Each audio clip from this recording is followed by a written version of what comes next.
주님의 뜻이라면. 사무엘하 12장 15절에서 31절 말씀. 나단이 자기 집으로 돌아가니라. 우리아의 아내가 다윗에게 낳은 아이를 여호와께서 치심에 심히 앓는지라. 다윗이 그 아이를 위하여 하나님께 간구하되 다윗이 금식하고 안에 들어가서 밤새도록 땅에 엎드렸으니 그 집의 늙은 자들이 그 곁에 서서 다윗을 땅에서 일으키려 하되 왕이 듣지 아니하고 그들과 더불어 먹지도 아니하더라. 이르 만에 그 아이가 죽으니라. 그러나 다윗의 신하들이 아이가 죽은 것을 왕에게 아뢰기를 두려워하니 이는 그들이 말하기를 아이가 살았을 때 우리가 그에게 말하여도 왕이 그 말을 듣지 아니하셨나니 어떻게 그 아이가 죽은 것을 그에게 아뢰 수 있으랴. 왕이 상심하시리로다 함이라. 다윗이 그의 신하들이 서로 수군거리는 것을 보고 그 아이가 죽은 줄을 다윗이 깨닫고 그의 신하들에게 묻되 아이가 죽었느냐 하니 대답하되 죽었나이다 하는지라. 다윗이 땅에서 일어나 몸을 씻고 기름을 바르고 의복을 갈아입고 여호와의 전에 들어가서 경배하고 왕궁으로 돌아와 명령하여 음식을 그 앞에 차리게 하고 먹은지라. 그의 신하들이 그에게 이르되 우리가 살았을 때에는 그를 위하여 금식하고 우시더니 죽은 후에는 일어나서 잡수시니 이 일이 어찌 됨이니까 하니 이르되 아이가 살았을 때 내가 금식하고 운 것은 혹시 여호와께서 나를 불쌍히 여기사 아이를 살려주실는지 누가 알까 생각함이거니와 지금은 죽었으니 내가 어찌 금식하랴. 내가 다시 돌아오게 할 수 있느냐. 나는 그에게로 가려니와 그는 내게로 돌아오지 아니하리라 하니라.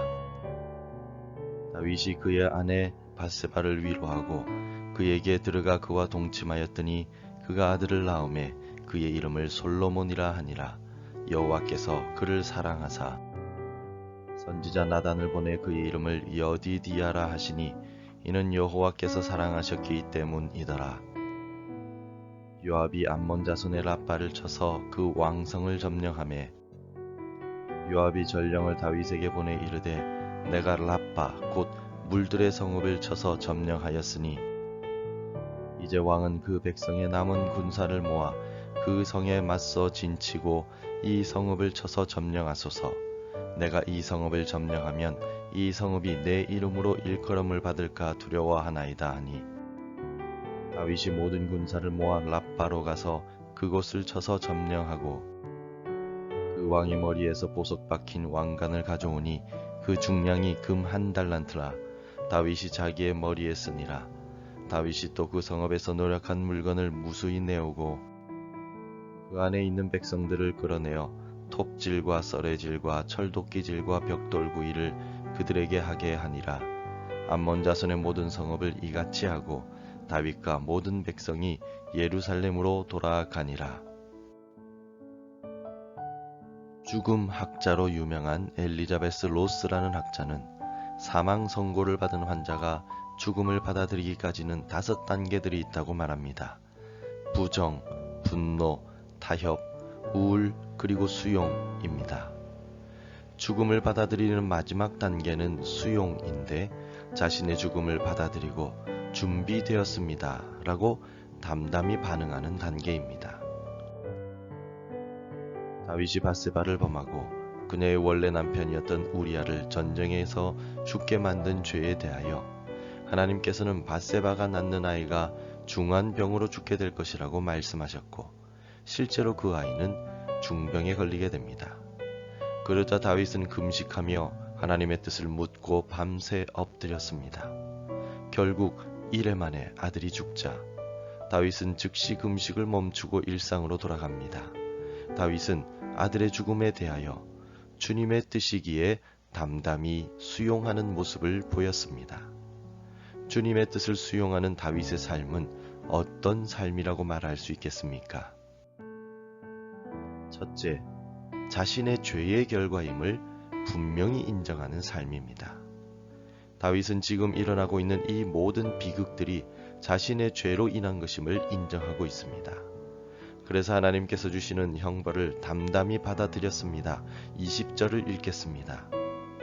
다윗이 땅에서 일어나 몸을 씻고 기름을 바르고 의복을 갈아입고 여호와의 전에 들어가서 경배하고 왕궁으로 돌아와 명령하여 음식을 그 앞에 차리게 하고 먹은지라. 하나님께서 나단 선지자를 통하여 전하신 말씀처럼 밧세바가 낳은 아들이 중병에 걸렸습니다. 그리고 이것은 하나님께서 다윗에게 내리신 형벌이라는 사실을 다윗은 잘 알았습니다. 그리고 하나님 말씀대로 아이가 죽자 다윗은 다시 왕의 본연의 자세로 돌아갑니다. 다윗은 죽은 아이에 대하여 아무 말도 하지 않았습니다. 이것은 다윗의 태도는 자신의 죄로 인한 결과임을 분명하게 인정하는 자세였습니다. 하나님 앞에서 금식하며 엎드려 기도하여도 주님의 뜻이라면 기도의 제목대로 응답되지 않을 수도 있습니다. 내 기도의 제목대로 이루어지지 않아도 그것이 주님의 뜻임을 기억하고 겸손히 순종하는 것이 그리스도인의 자세입니다. 두 번째로 다윗은 자신의 한계가 분명하다는 것을 인정하는 삶을 살았습니다.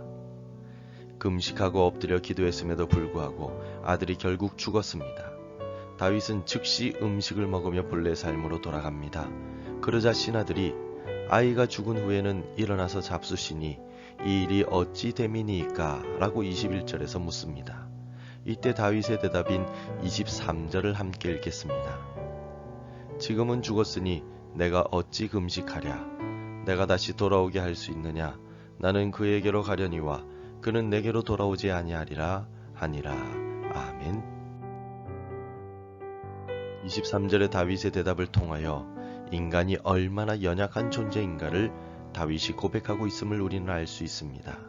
아무리 금식하여도 주님의 뜻이 아니라면 왕이자 아버지인 자신이 죽은 아이를 되살릴 수 없다는 말입니다. 다윗은 위대한 왕이었고 자신의 잘못을 겸손하게 인정하고 즉시 회개하는 신실한 왕이었지만 사람의 생명에 대하여는 한계가 있었습니다. 그리고 자신의 한계를 분명하게 인정하고 있습니다. 우리 인간은 아침에 사라지게 될 안개와 같은 연약한 존재입니다.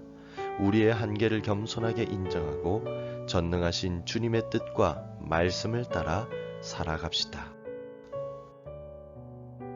세 번째로 오늘 본문에서 볼 수 있는 다윗의 삶은 주께서 주시는 위로를 겸손히 인정하는 삶입니다. 다윗은 하나님께서 자신의 금식 기도를 듣지 않으셨다고 하나님께 분노하거나 섭섭하게 생각하지 않았습니다. 겸손히 주님의 뜻을 받아들였고 또 새롭게 주신 아들인 솔로몬을 기쁨으로 인정하였습니다. 그리고 암몬 자손과의 전쟁에서도 승리하게 됩니다. 25절을 함께 읽겠습니다. 선지자 나단을 보내 그의 이름을 여디디아라 하시니 이는 여호와께서 사랑하셨기 때문이더라. 아멘. 하나님께서는 다윗에게 솔로몬이라는 새 아들을 주셨습니다. 특별히 솔로몬을 하나님께서 깊이 사랑해 주시고 이름도 여디디아, 즉 여호와께 사랑받는 자라고 이름을 붙여주셨습니다. 또 암몬 자손과의 전쟁도 승리하게 하셨습니다. 다윗은 하나님께서 새롭게 주시는 모든 은혜와 복을 기쁨으로 받았습니다. 원망하지 않고 이 또한 주님의 뜻임을 겸손히 인정하였습니다. 다윗은 자신의 감정까지도 주님의 뜻에 모두 맞추고 인정하였습니다. 욥이 고백했던 바와 같이 주님의 뜻이라면 주님께서 거두어 가실 수도 있고 또 새롭게 주실 수도 있음을 인정하는 그리스도인이 됩시다.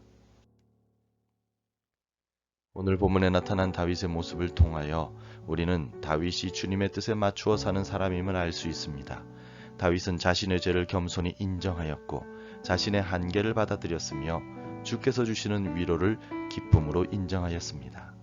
자신의 생각보다 주님을 왕으로 모시고 주님의 뜻에 순종하는 삶을 살았습니다. 우리 그리스도인들의 삶도 다윗과 같아야 합니다. 하나님을 왕으로 모시고 예수님의 말씀에 순종하는 삶을 살아가는 성실한 그리스도인들이 됩시다. 기도하겠습니다. 하나님, 우리 주님을 왕으로 모시고 주님의 뜻이라면 겸손히 순종하는 삶을 살아가게 도와주옵소서.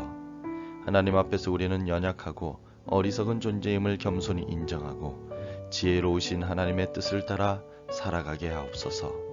나의 모습을 통하여 하나님께 영광을 올려드리게 하옵소서. 예수님의 이름으로 기도드립니다. 아멘. 계속해서 함께 기도해 주시기 바랍니다. 주의 말씀에 겸손하게 순종하며 살아가게 하소서. 우리 자녀들의 앞길을 인도하시고 형통의 복을 주소서. 우리나라와 민족 가운데 평화의 은혜를 주옵소서. 복음 전해야 할 한 사람이 생각나게 하소서. 오늘도 말씀대로 살아가며 말씀의 열매를 맺는 하루가 되시기를 축복합니다.